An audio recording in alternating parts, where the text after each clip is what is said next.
Setiap Nabi Muhammad jajah umat dalam neraka tutung hana ingat Nabi Muhammad umat namitan. Setiap Nabi Muhammad jajah umat dalam neraka tutung hana ingat Nabi Muhammad umat namitan. Setiap Nabi Muhammad jajah umat dalam neraka tutung hana ingat Nabi Muhammad umat namitan. Setiap Nabi Muhammad jajah umat dalam neraka. Setiap Nabi Muhammad jajah umat. Assalamualaikum. Jangan lupa like, comment, and subscribe. Bye.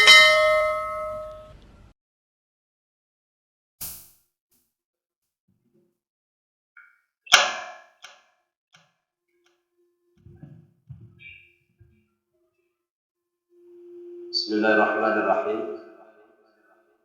Assalamualaikum warahmatullahi wabarakatuh. Alhamdulillahi rabbil alamin.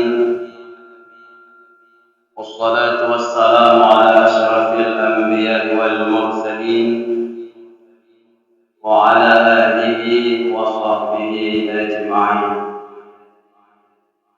قال الله سبحانه وتعالى في القرآن الكريم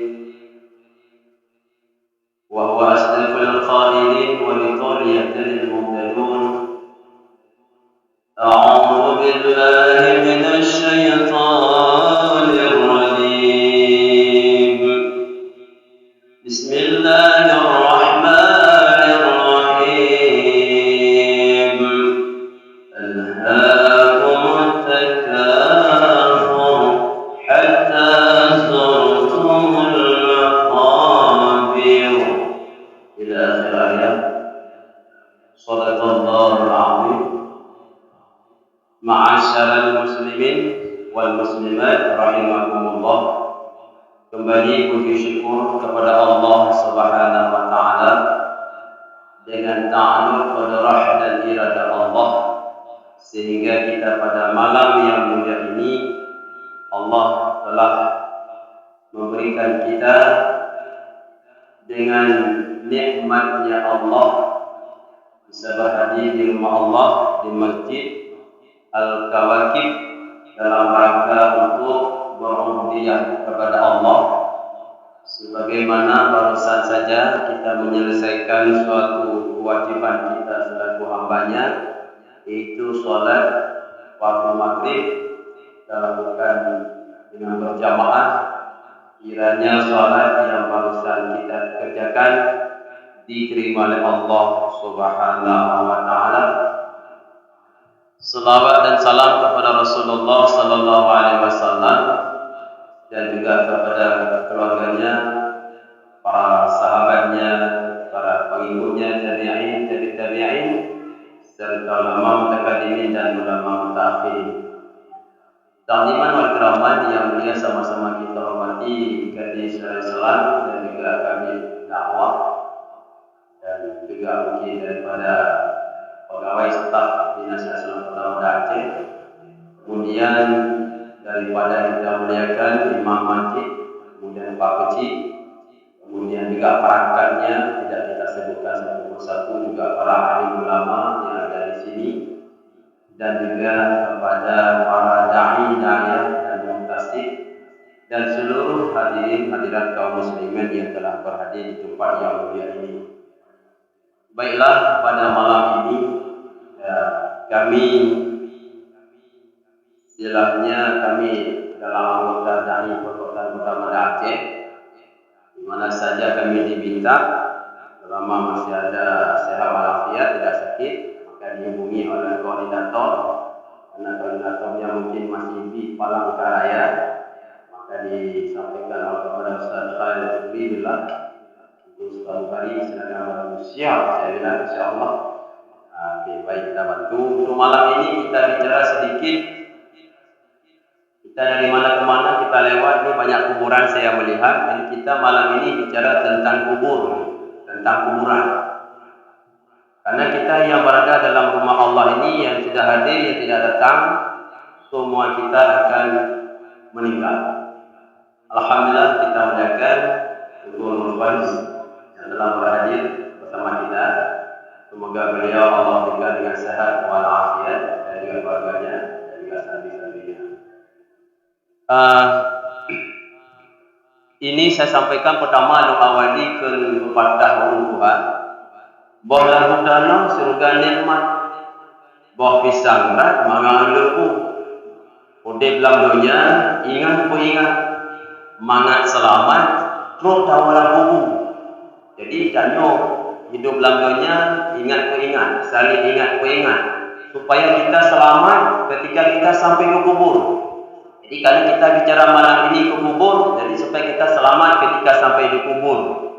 Karena di kubur itu sidang jamaah banyak sekali orang yang menyesal. Mereka minta ditunda kematian. Apa istilah lain minta keluar. Menyesal mereka sudah sampai di sana. Kenapa menyesal? Dulu dalam dunia mereka tidak memanfaatkan, yaitu umur usianya, waktunya yang berlalu begitu saja. Masuk kubur. Maka untuk malam ini kita ingatkan tentang kubur. Hadirin yang oleh Allah Subhanahu wa taala, di dalam kitab Darqul Akhbar fi Dzikril Jannati wan Nari pada halaman 11 pada bab 10 nanti bisa dibuka, itu di sana Rasulullah menjelaskan tentang bagaimana kubur, bahwa setiap hari kubur itu memanggil dengan 5 panggilan. Itu kubur panggil. Dalam dunia sekarang kita setiap hari dipanggil 5 kali. Panggilan Allah, dipanggil subuh. Waktu kita istirahat, maka panggilan untuk kita menuju ke rumah Allah di waktu subuh. Kemudian kita paginya beraktivitas di mana saja, mungkin pegawai, guru ataupun pedagang ataupun ke laut sedang jamaah, dipanggil lagi nanti zuhur. Dipanggil lagi asar, dipanggil maghrib, dipanggil isya. Ini dalam dunia dipanggil oleh Allah. Tapi ada juga yang tidak datang. Ada yang tidak datang. Nah, sekarang sedang jamaah kita bicara panggilannya kubur. Innal qabra yunadi fi kulli yawmin 5 marratin. Sesungguhnya kubur itu saban hari, setiap hari memanggil dengan 5 kali panggilan. Apa panggilan yang pertama? Ya bani Adam, ana baitul wahdah.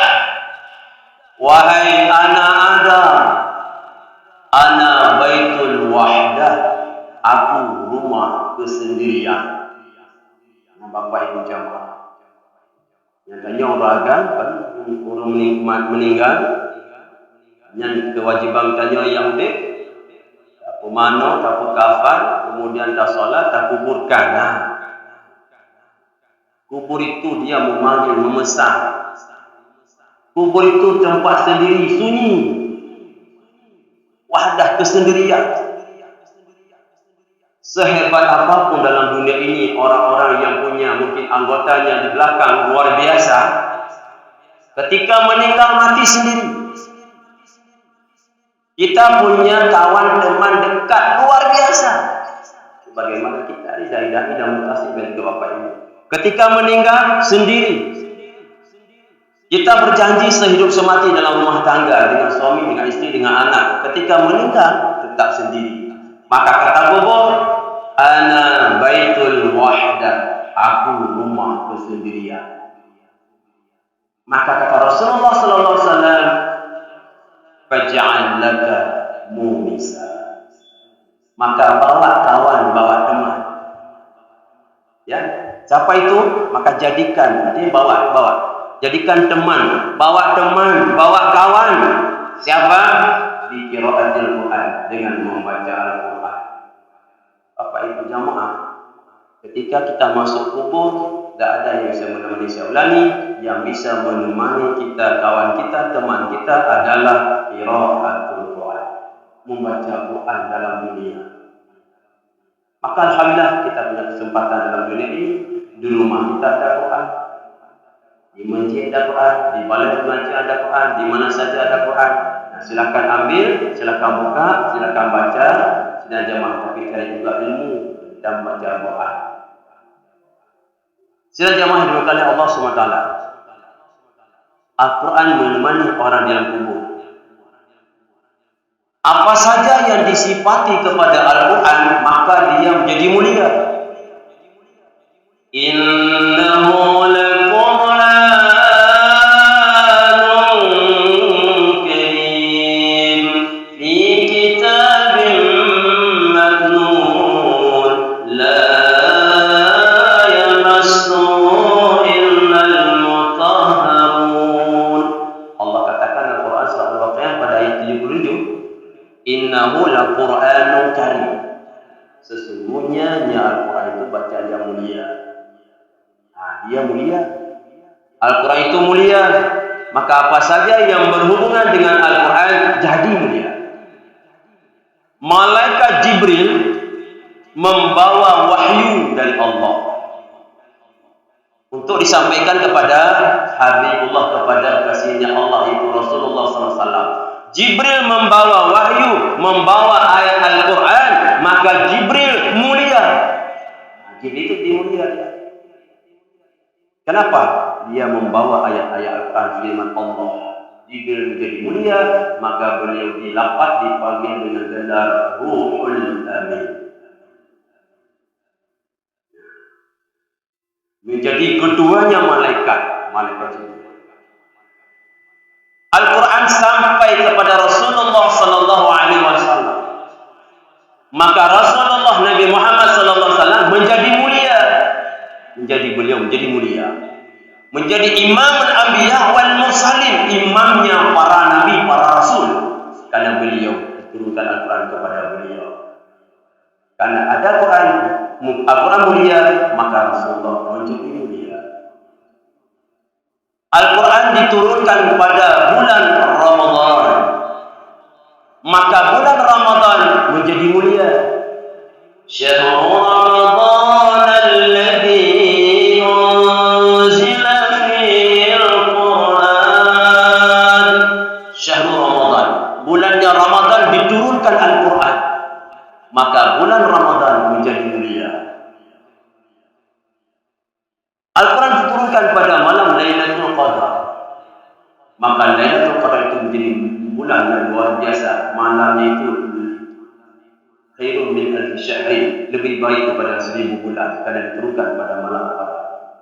Nah, sidang jamaah, jadi orang-orang yang dia ada Al-Quran, dia membaca Al-Quran, tapi dia tak ada Al-Quran. Pada judul tajwidnya, dia buka, dia baca, ada ilmunya, dia tidak menyentuhnya. La yamassul mutahharun, pada ayat 70 kali itu, sudah jamaah, maka dia menjadi mulia. Maka orang-orang yang ada Al-Quran, dalam dadanya ada Al-Quran, dia menjadi mulia. Maka alhamdulillah ada di antara kita di sini para hafid yang luar biasa. Ya, selamat datang Pak Kabir, dulu Anda. Ya, mungkin perjalanan jauh atau macet karena ini kita pengunjung habis dekat dengan laut. Habis langsung laut. Ya, alhamdulillah. Ya, jadi orang-orang yang membaca Quran, artinya Al-Quran, masya Allah, jadi mulia, luar biasa. Bukan sini ada, ya, dai kita, ada mutasi kita, hafal Quran. Bahkan bukan 1 juz, bukan 2 juz, 30 juz, masya Allah. Bersama dia ada Quran. Ya, dalam dunia sudah ditemani, apalagi di kubur, masya Allah, luar biasa. Nah, sidang jamaah, ternyata Al-Quran ini bukan hanya dalam dunia, bukan di alam barzakh saja, sampai ke alam akhirat. Rasulullah SAW bersabda, "Iqra'ul Qur'an, fa innahu ya'ti yaumal qiyamah syafi'an li ashabi." Iqra'ul Qur'an, bacalah olehmu Al-Quran, kata Rasulullah SAW. Untuk apa kau baca Quran? Fa innahu, maka sesungguhnya Al-Quran ya'ti yaumal qiyamah, akan datang pada hari kiamat, syafi'an li ashabihi, syafaat untuk siapa? Jadi untuk memberikan pertolongan, bantuan kepada ashabi, sahabatnya. Siapa sahabatnya Al-Quran?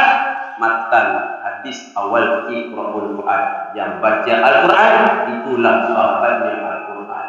Maka kita bawa kawan, bawa teman Al-Quran ke kubur. Caranya tidak makan dengan wasiat, dengan wasiat itu. Anjurnya kaji suami, kaji ke ayah, nanu kaji. Pada dampi karak sakarat, sakatul maut dengan nazar. Dan wasiat kita panggil anak, nyo ayahnya nampaknya kalau habis umur. Tolong tu kotak kamu dalam kubur, tolong baca Quran. Mana cerita ni? Tidak ada cerita tu. Kita wasiat untuk supaya dalam kubur kita bawa Quran. Tidak. Kita bawa Quran semasa kita dalam dunia, kita terus berkawan, berteman, ada waktu untuk Al-Quran. Baca Quran, Bapak Ibu jamaah. Itulah kata Rasulullah SAW yang bisa membawa beneran yang bisa teman kubur lah Al-Quran. Itu yang pertama. Sudah jemaah kata kubur, ana baitul wahdah waj'alaka munisa qira'at Al-Quran. Maka jadikan dan bawalah temanku Al-Quran. Yang kedua kata kubur, ya bani Adam, ana baitul zulmah. Wahai anak Adam, saya rumah gelap, kegelapan. Baitul zulm, ana baitul zulma, aku rumah gelap, aku rumah kegelapan, aku rumah gelap gulita. Di kubur Bapak Ibu tidak ada lampu, maka supaya terang lampu, supaya kubur kita Bapak Ibu zaman nanti bisa terang, tadi sudah ada kawan dengan ada Quran, fanawwir, maka sudah jawab, bawalah cahaya. Bagaimana? Di sholatil lail, dengan sholat malam. Kapan dulu dalam dunia sekarang? Ini yang sebentar lagi kita isya, nanti kita istirahat. Silakan bangun apa jam 2, jam 3, atau sebelum subuh setengah jam 4, setengah 5 sudah jamaah, maka ambillah manfaat. Isilah waktu kita untuk minimal walaupun 2 rakaat sholat malam. Itulah Bapak Ibu yang akan menerangi kubur kita nanti. Kan kata kita itu dimasuk dalam kubur, langsung kita gelap gulita, tak ada lampu. Yang nanti wasiat itu. Meninggal, nyo harap meninggal dia, tolong tamu tente. Itu waktu itu mereka menunggu lampu. Anak kita tente. Ataupun mungkin kalau bapak ayah dia meninggal, nyo tolong dia tarik lampu lah, pakai kabel, bola lampu abah macam, nanti dia tolong cok ke di rumah. Kalau mungkin tu cok tinggal hubungan dengan rumah. Nah, bola tu hangoh dah. Hangoh. Bukan dengan lampu yang kita bayangkan saja, tapi dengan di sholatul lail atau di qiyamil lail, dengan memberikan malam, dengan kita bertafakur kepada Allah, dengan kita bertaubat kepada Allah, dengan cucuran air mata di waktu malam sedang jamaah. Nah, bangun dengan kita bertasbih kepada Allah supaya kubur kita jadi terang. Yang ketiga kata kubur, ya bani Adam, wahai anak Adam, ana baitut turab, aku rumah tanah. Di bawah tanah, di atas tanah, di samping kiri tanah, kanan tanah, muka belakang tanah, dikelilingi oleh tanah. Tanah semua. Terima kasih.